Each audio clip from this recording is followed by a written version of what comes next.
Hello and welcome to episode 63 of the TRUUMAN Podcast, the podcast designed to create a generation of self-defined men.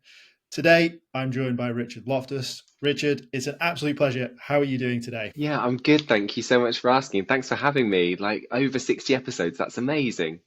Thank you so much. I'm super excited for this episode. There's a lot that we can sort of get into, which should be really exciting. But first and foremost, Richard, in your own words, what makes you a man? I have been thinking about this question a lot because we've been speaking about doing this episode for maybe about a month now, and I'm obviously a listener. So I've kind of been wanting to say something like really profound, real deep. I've been doing my research and yeah, I'm not sure I'm going to be able to deliver any of those things for you, unfortunately. But what I can say is where I fell on this question was around, have you heard of the man box theory before? I've not. No, let's go with this. Okay, let's go with this then. So uh, essentially, if you were to get a bunch of young lads at school to write down all the words or phrases that go in the box associated with being a man, on the outside of that box would be all of the words that aren't. And invariably, you know where that's all going to fall, right? So that there's going to be like hyper feminine words that are going to sit on the outside of that and real masculine ones that sit inside it. So when I was at school, that man box theory kind of definitely led me to feel othered. You kind of, it sets the traditional norms of masculinity, which constrict how boys and men uh, are allowed to act. And for me, what that meant going to an all boys secondary school, it meant that other people kind of understood me and my sexuality before I was really even aware of it. And so all of the characteristics that I was displaying didn't fit within that man box, right? They were kind of on the outside of it. I didn't act tough. I didn't use violence or anger.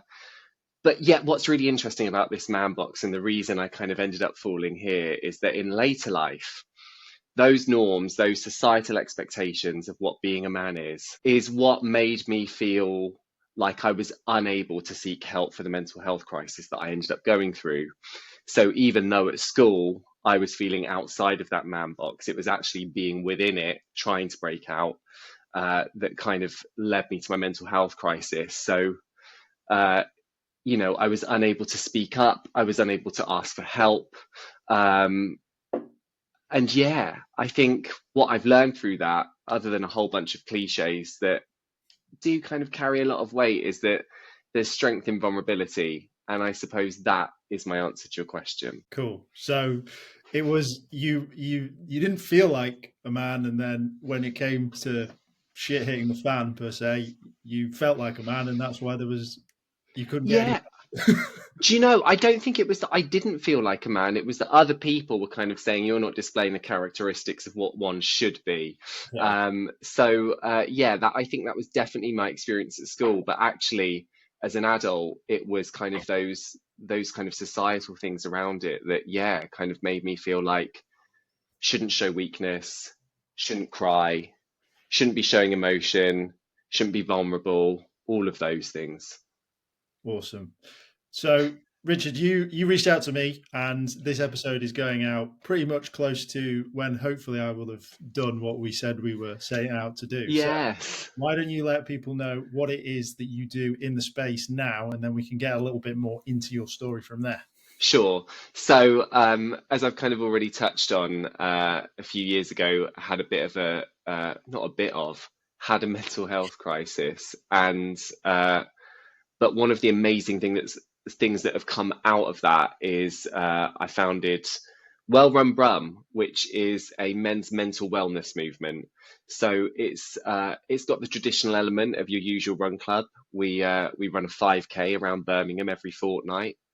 But the unique element to Well Run Brum is that each run begins with a guest speaker. So if you're a man that wants to come and join us, and you maybe are wanting to explore your mental wellness, you are going to hear from a guest speaker who maybe inspires you on a particular topic, who offers you some advice or some thoughts on their own experiences of their mental health journey and how fitness has supported them through that. They might give you ideas on resilience or tips and techniques. But you are going to come to a run club where that guest speaker is going to be the first person to speak and therefore open up that conversation and, most importantly, enable you to enter into a conversation if you choose to. Or you can come and listen, or you can come and just run. But yeah, we launched in March. We have run over 100 km at this stage. As I say, it's every fortnight. And it's a run around Birmingham that is at a conversational pace. So once you've heard from that guest speaker, we get out on the run and you can be chatting to people. Sometimes, if you're new to the group, it'll be people you don't know. We've got regulars, of course, as well. So sometimes you're chatting to people that have done this quite a lot, but we have such a wide range of speakers come and join us. And it's been really incredible and born out of my own experience, really, of not necessarily seeing the representation that I was looking for in men speaking openly, vulnerably about their mental health or their life challenges, and wanting to create a space where that was okay and enabled and supported.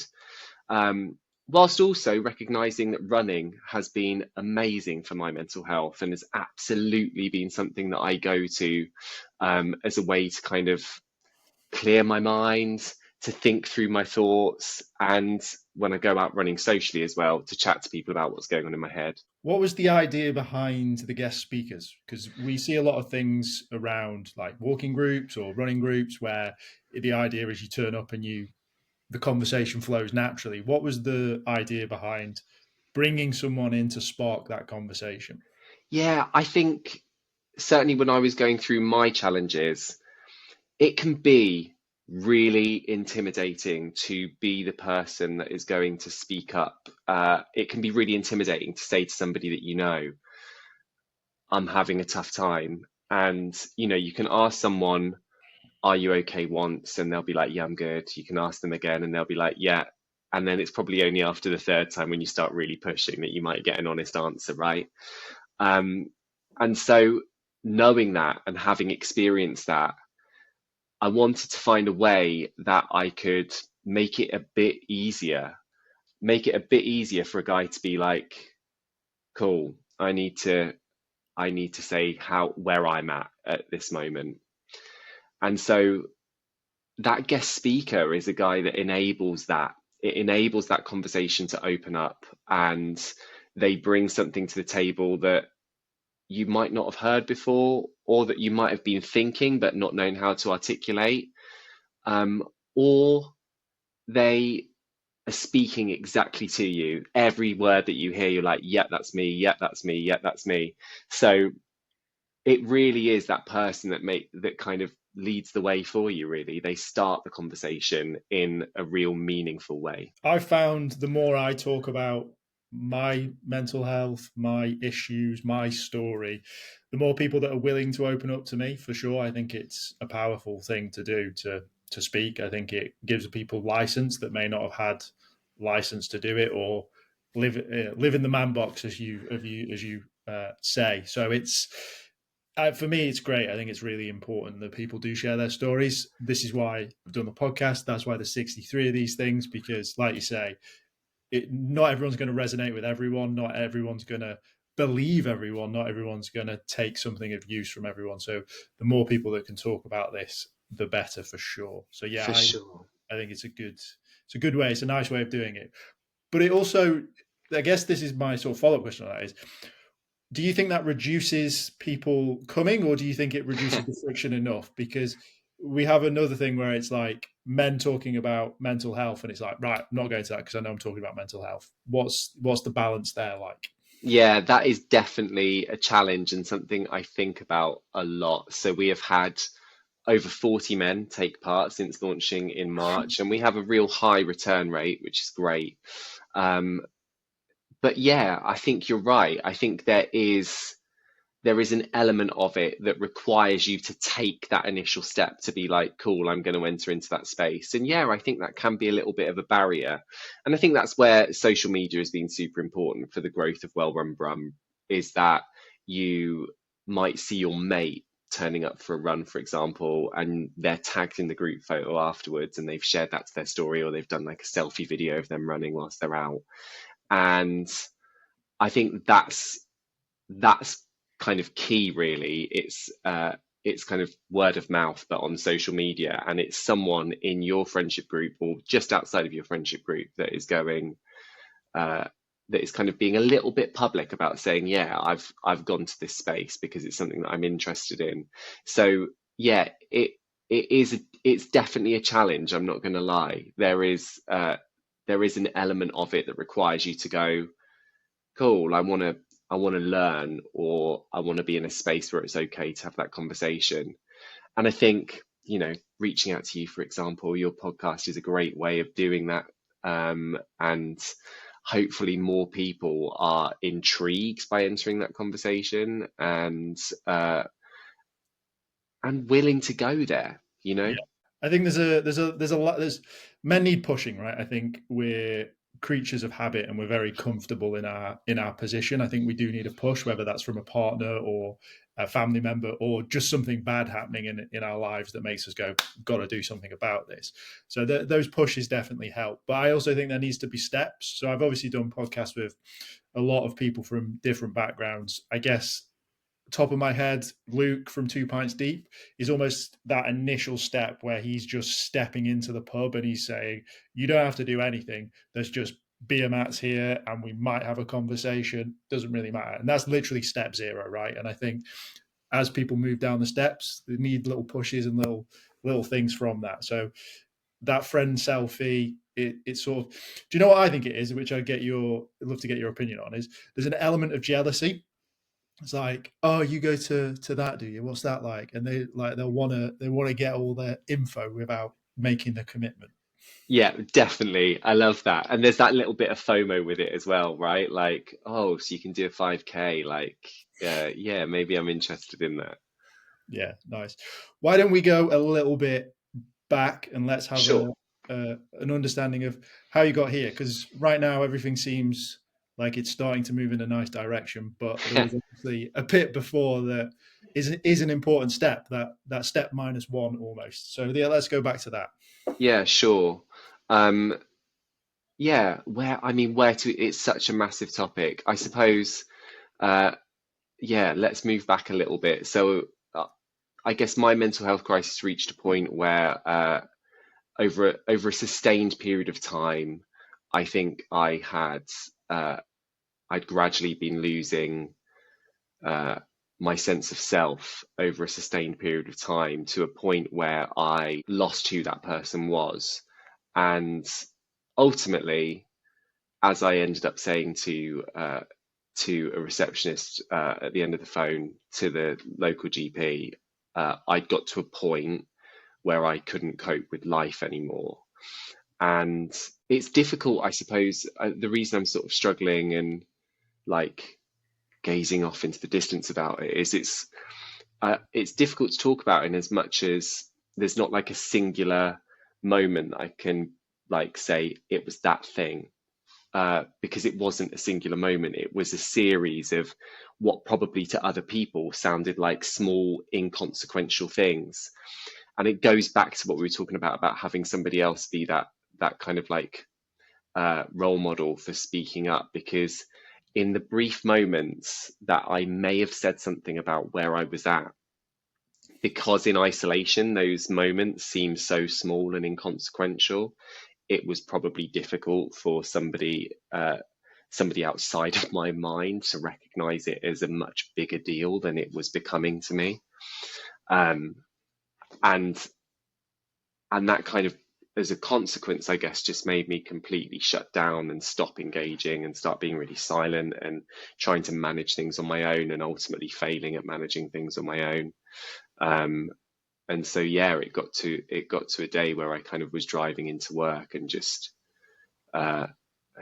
sobbed the entire way going into the office. Like, so it was an hour's journey, and it was kind of a choice in that moment, I guess, which is like veer off the road or make an effort to try and find a different different route, like literally find a different route. And so I got into the office, called the GP, and I think the receptionist at the end of the phone, in addition to like trying to identify what I was saying through my tears, was also able to hear just how panicked I was. And panic's a really good description for it, because I was panicked. I was, as you know, completely unable to recognize the person that I'd kind of become over that time. And I was able to get seen that same day, which is not everybody's experience. And I recognized how fortunate I was that my local GPs were able to get me in that quickly. And I was prescribed antidepressants. I was signed off work for 3 months in the end.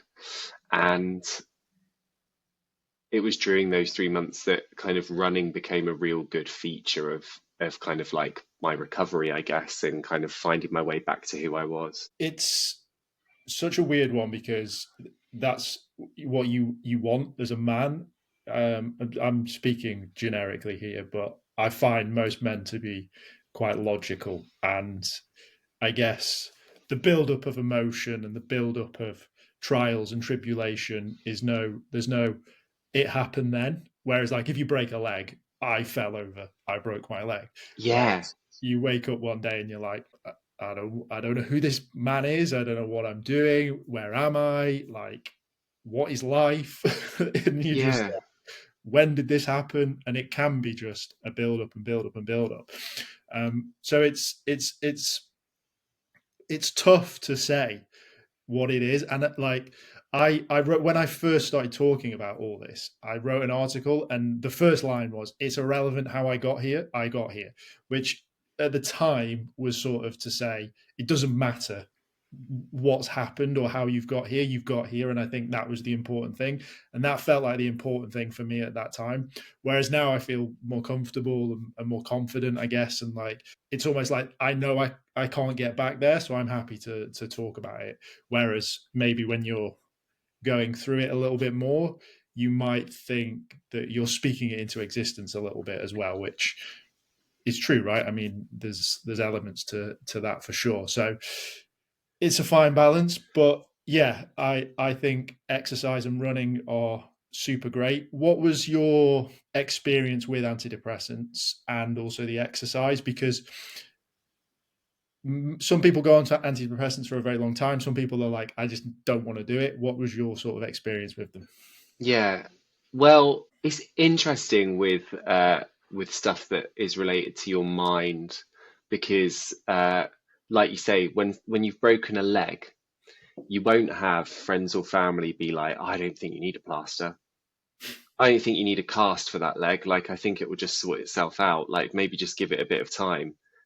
If honestly, if any of your friends or family are saying that to you, like, they are mad. They're the ones that are mad, right? But when it comes to your mind, because it's not something that someone can physically see, and because if we've just spoken about, it's kind of for me, certainly it was like a gradual thing that happened over time.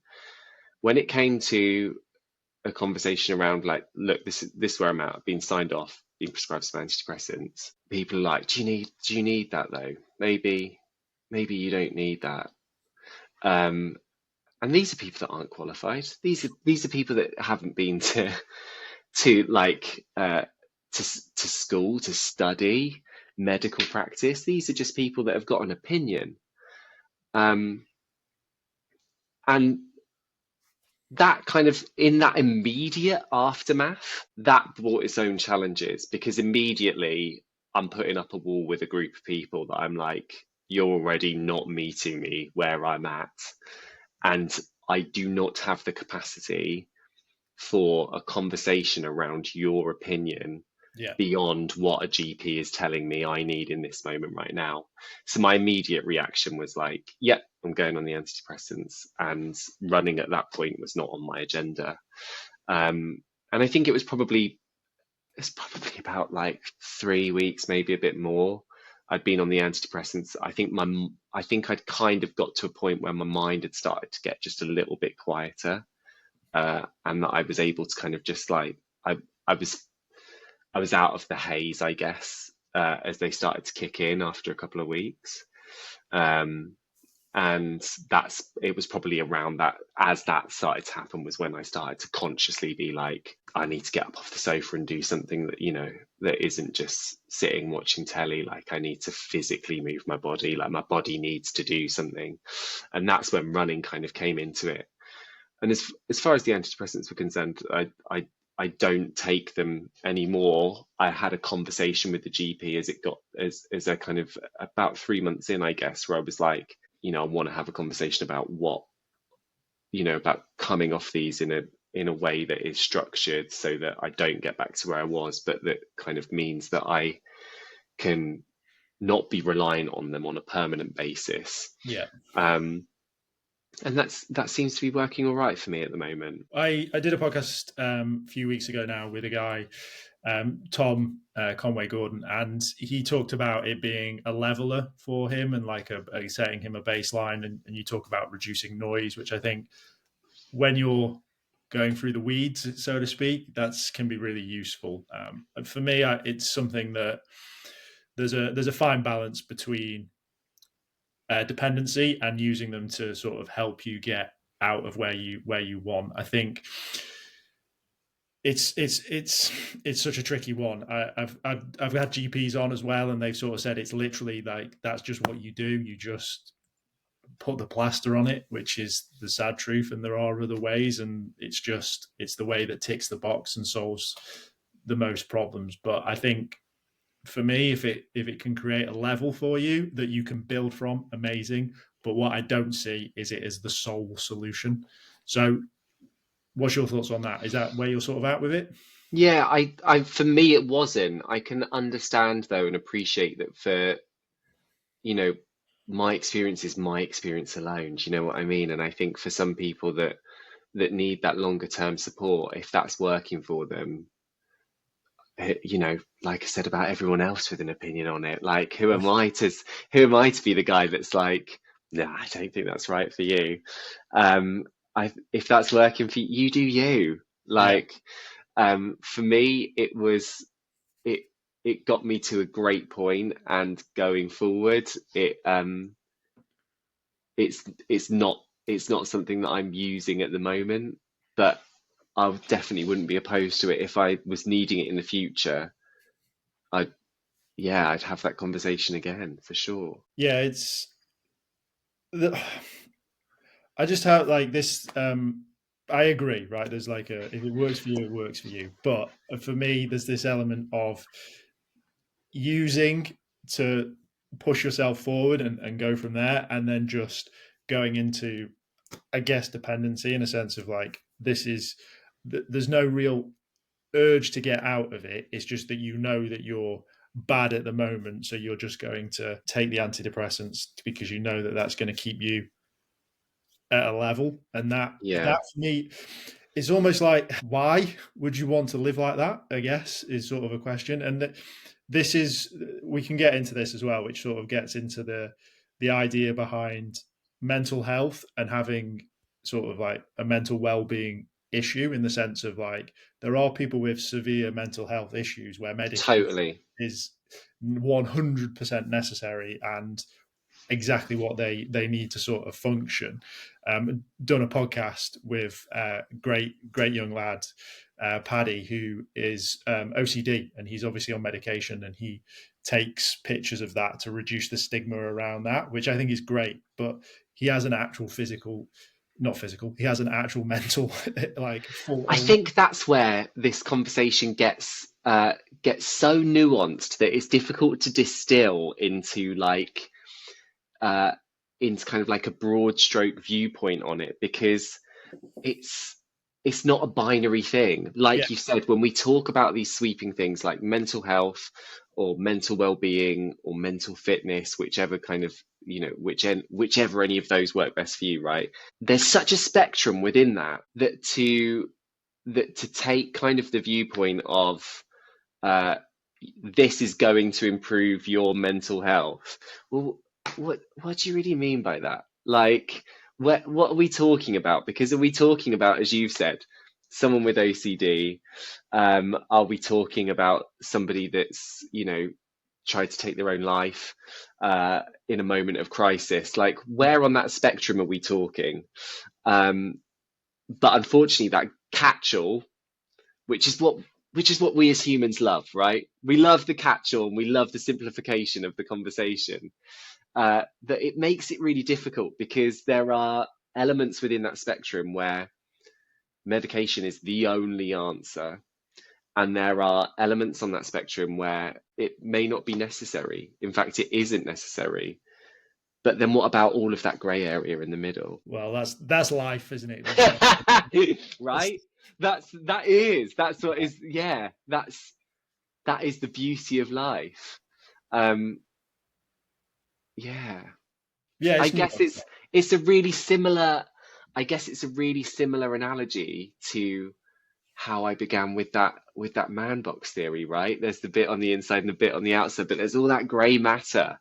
There's all that grey matter that sits around it. There's a real synergy between those things, I think. Yeah, there's no right answer. I'm speaking from my experience. I didn't go onto antidepressants. I didn't seek therapy. This year, I'm looking at doing therapy because I feel that I'm in a position to do that. That's amazing. Is it? Yeah, that's amazing that you're like, I feel like I'm in a space where I want to give that a go. I'm not saying it's amazing that anything other than like, oh, I'm going to try that. Yeah, but I think that's more what I'm trying to create, which is a understanding, and that there isn't a one size fits all. I think there's a lot of people that go through situations like yourself where they go to a doctor and they go, here's some antidepressants, and they go, thank you so much, Mr. Doctor. And that's it. They don't explore anything else. They don't try anything else. They don't go for a run. They just go back into the same life that they were in before. With essentially a bandage over it. And then they continue to live at a baseline. And then guess what? They just up the dosage. Like, that's the sad truth. And that for me is a little bit scary for certain populace. But again, we're coming up with, we're solving the NHS mental health crisis.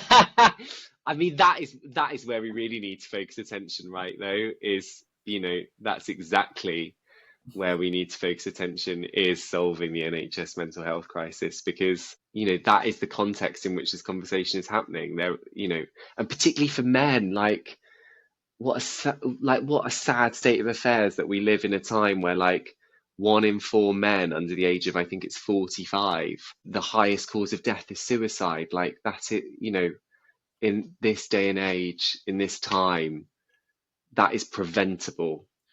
That is completely preventable. So yeah, that's 100% where we should be focusing our energies. Yeah, I mean, I think it's 55 in the UK, 55 in the UK, 50 in America, something like that. 1 in 5 men don't reach 65. The suicide pandemic is a part of that. I think some other things that we don't talk about as well add up to that as well. But yeah, the fact that there's like 2 crazy statistics for me, which is 1 in 5 men don't reach 65, which I just find mind-blowing. And that your likely cause of death until you're 55 is that you'll do it yourself, which is just insanity on so many levels. But let's talk about men a bit more specifically, because obviously that's your group and that's what you've got there. So what are some of the struggles? What are some of the things that are happening, or what are some of the things that you're seeing that they're doing that are a bit different as well? Fascinating. I think the fitness side of it, like, we're a running, men's mental wellness running group, right? So I think men typically, again, going back to the idea of like the socialization of men, sports is always an area where men are invited to be comfortable and enter into that space. So I think having a running group already as an entry point is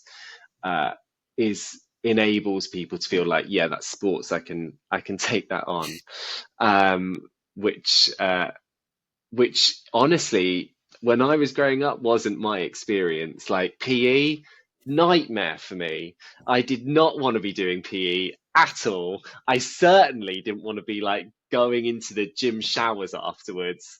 That, I mean, even the thought of that now makes me go like, oh God, that would be awful. And so, yeah, I think, but for the majority of men, sports is a comfortable space. And honestly, the conversations that we have when we are out running, I don't want to spill on what those confidential conversations are because we're running and chatting, but there are themes amongst them of people's stories about how they've got into running. The people that are joining Well Run Brum are often turning to running as a response to managing their mental well-being in a different way.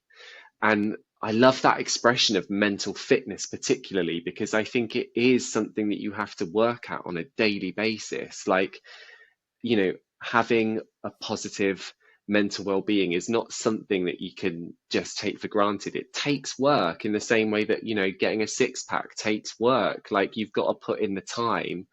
And I think the same with mental fitness. If you want to have a happy, healthy mind, you've got to put in the work. And that is about creating space for open and honest conversation. That is about, for me, sometimes that's about breathing and breath work.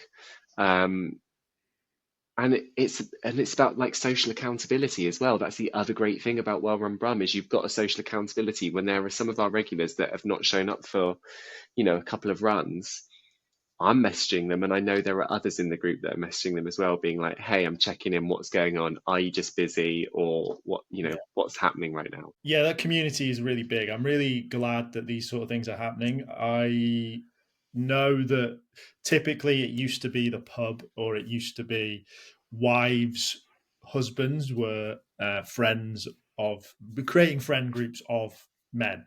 And that's another big thing is like the lack of friendships within men, and these sort of pockets of things that pop up, it creates those new relationships and these new sort of ideas, and sort of helps men sort of form relationships outside of what they're attached to, whether that's their partner, their job, and that sort of thing.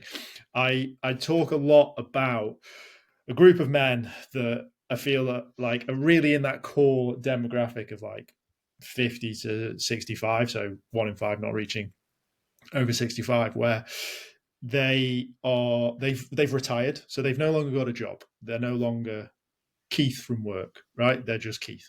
Their kids have all grown up and left, right? They may have gone through a divorce when they were in their 40s or late 30s, so they're no longer a husband, and they don't have a new partner, and they're at that sort of age where their parents might have passed, so they're no longer a son, and they literally have been stripped of everything just because of the passage of time, and they essentially just become a man again.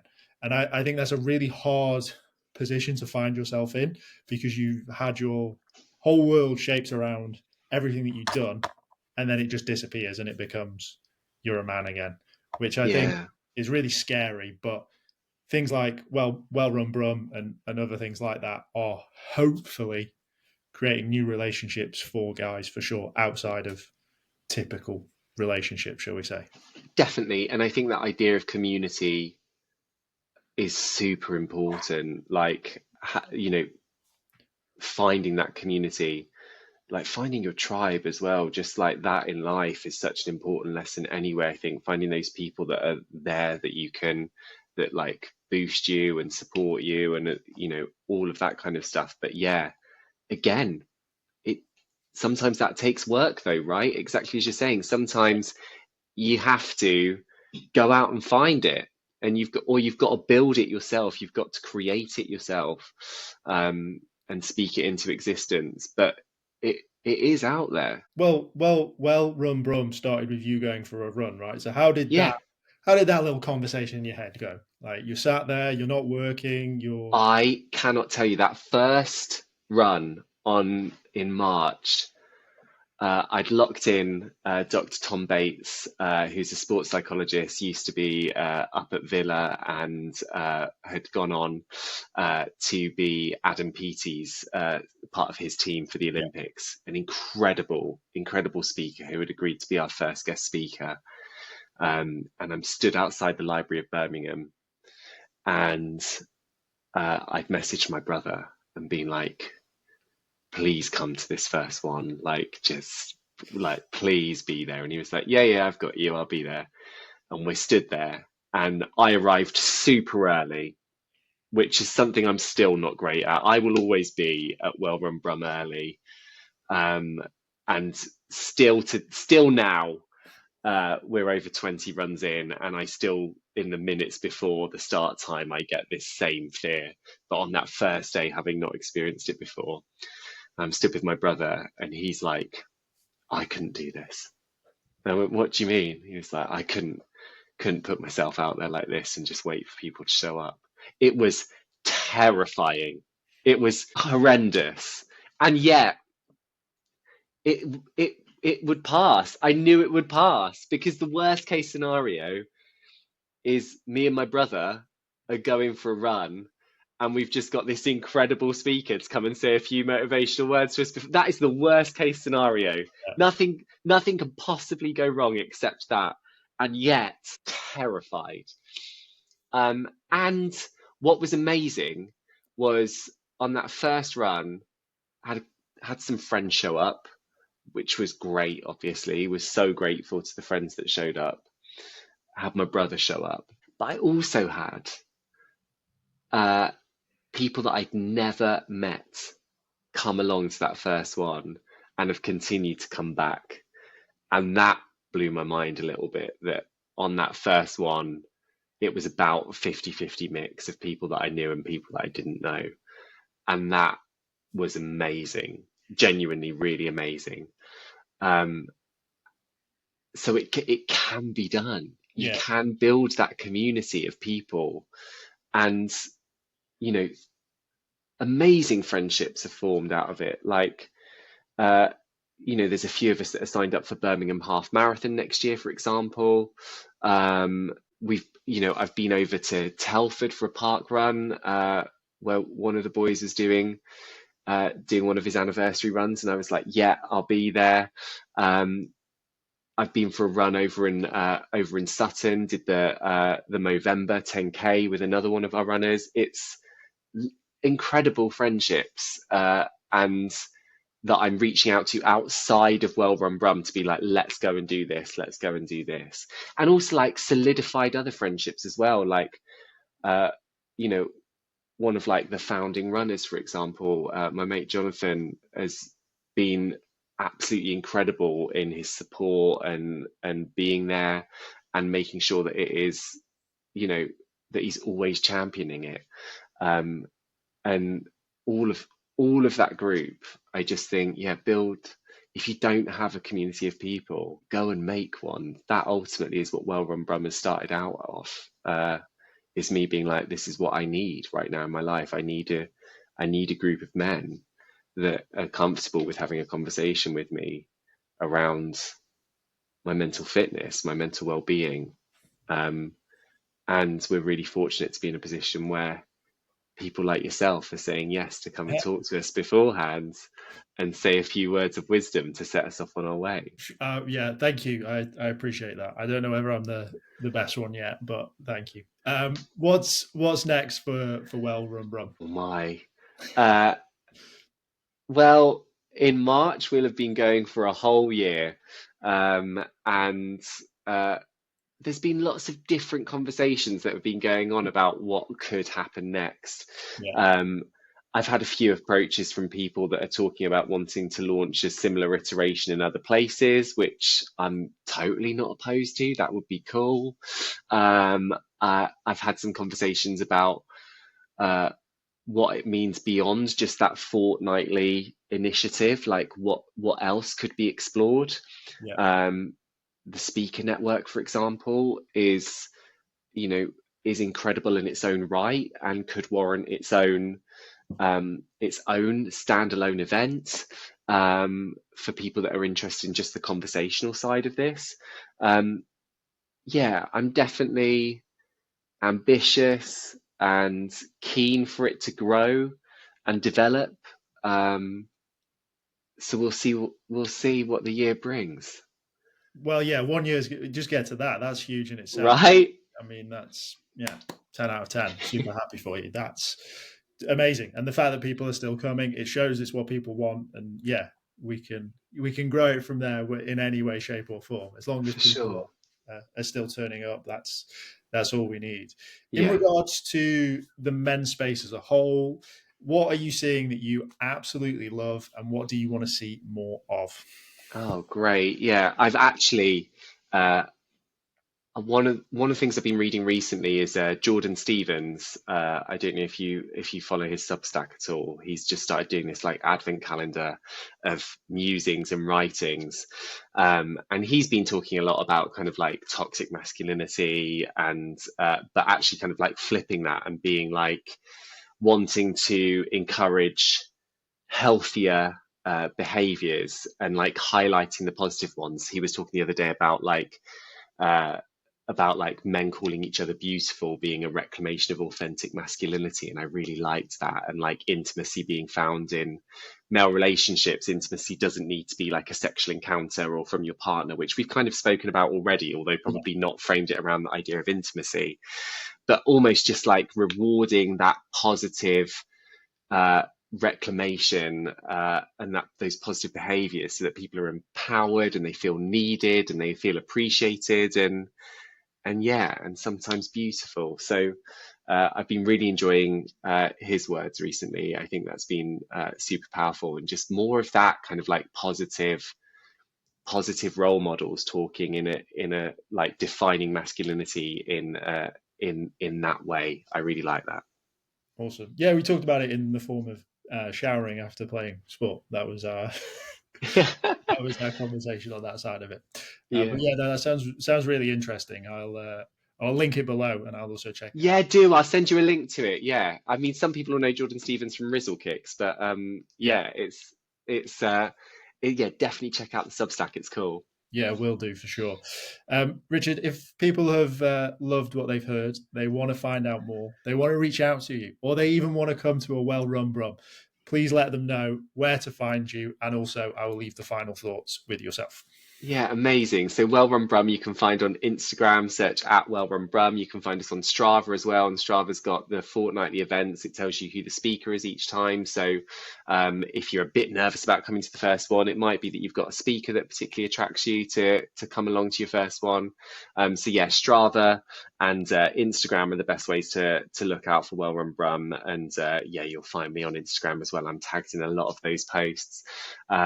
But yeah, I think in terms of final thoughts, I think it really is about like, it doesn't have to be Well Run Brum. It can be any running club. Um, and do you know what? In the first instance, it might just be getting out by yourself, doing a Couch to 5K program or whatever it is, but just get up and get out and get moving. Because I think once you're physically moving, things start moving around in your mind as well. And that's where I found the real joy of running and the beauty of being able to better manage my own mental fitness has been in using physical movement to create movement in my mind.